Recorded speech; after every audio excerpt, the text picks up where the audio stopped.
What's up sa inyo mga kabayan? It's your homeboy Jonard, nagbabalik yan. So, andito pa rin ako sa Pilipinas. Hindi pa rin ako nakakabalik sa Dubai. Gawa ng inasikaso ko kasi muna yung contract verification ko kasi hindi ka nga makakalis ng bansa kapag hindi na-verify yung contract mo saka OEC. Ngayong okay na, nag-aagilap ako ng pera pa para sa pamasahe dahil kulang pa nga ako. Kung sino naman may magandang puso dyan na gustong tumulong, mag-PM lang po kayo sa akin para makabalik na po ako ng Dubai. Kailangan ko nang bumalik. Wala ko kasi akong pera na iuwi. FYI lang po. Biglaan lang po ako umuwi. Emergency. Siguro alam niyo naman namatay na po si nanay ko. Ayan. So, anyway, time to move on. So, naghahagilap-hagilap ako ng mga mahihiraman, nagbibenta na rin ako ng mga gamit ko na hindi na ginagamit, na hindi na rin masusot ng mga pamangkin ko sa mga anak ko kasi malaki na akong tao. Hindi naman sa malaking tao, malapad lang yun. Yan, so yung iba nabenta na, yung iba wala pa. So hanggang ngayon, so nangangailangan pa ako ng tulong. May mga nilapitan ako, kaso puro sin mode, hindi na nila sabihin kung oo o hindi. Lumapit na rin ako sa Senado, sa mga senador, negative din. Sa mga lokal na pamahalaan, negative din. Pumunta rin ako sa OWA, saka sa DMW, wala rin akong may nakuha akong tulong nung dumating ako. Yun na daw yun, wala na. Hindi na daw sila tutulong pa uli about financial assistance. Pero what to do, ganun talaga ang ang gobyerno. So hindi ko naman sinisisi, kumbaga lumapit lang ako, first time lang ako lumapit kasi sa gobyerno ng ganyan, hindi pa ako natulungan. Pero may mga ibang mga local government na talagang tumulong sa akin, hindi galing sa bulsa nila, tinulungan nila ako. Isang barangay captain. Hindi niya ako kabarangay, pero kumpare ko siya, kaibigan ko siya. Tinulungan niya ako nang walang hesitate. Hindi siya nagdalawang isip.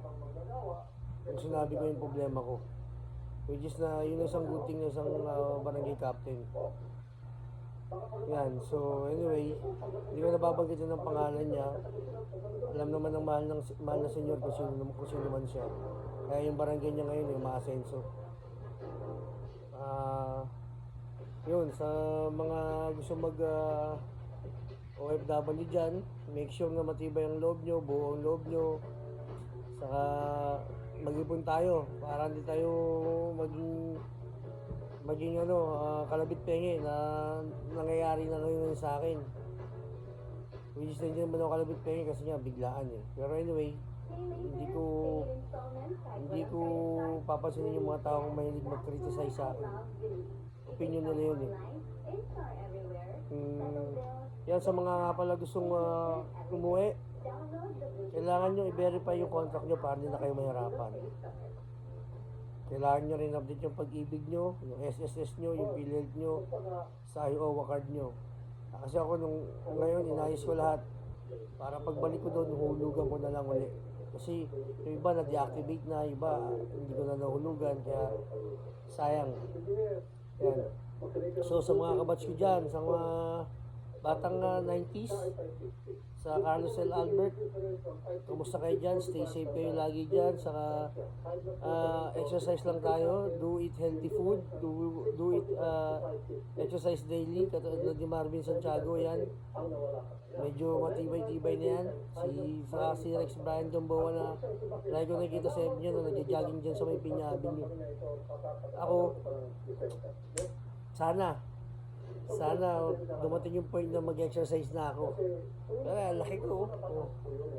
Lumaki ako ng ganito, kakakain, kakatulog. Pero hindi naman ako gano'ng kumakain ng malakas. Konti lang. Kumbaga, ewan ko kung bakit ako lumulobo. Siguro lang dahil sa lahi namin. Dahil nga kayo si tatay malaki, mga kapatid niya malaki rin. Anyway, basta stay safe lang tayo. Lagi lang natin iisipin natin kalusugan. Saka lagi tayong magtulungan, gumawa tayo ng good deeds sa ibang mga kapwa natin. At lagi natin isisentro ang mahal na pong Senyor Nazareno, okay? Stay safe. So, makikisuyo lang ako sa inyo. Like, share, comment, and subscribe lang po sa YouTube channel ko, sa IG ko, sa Reels ko, sa TikTok ko, okay? Stay safe. Peace out.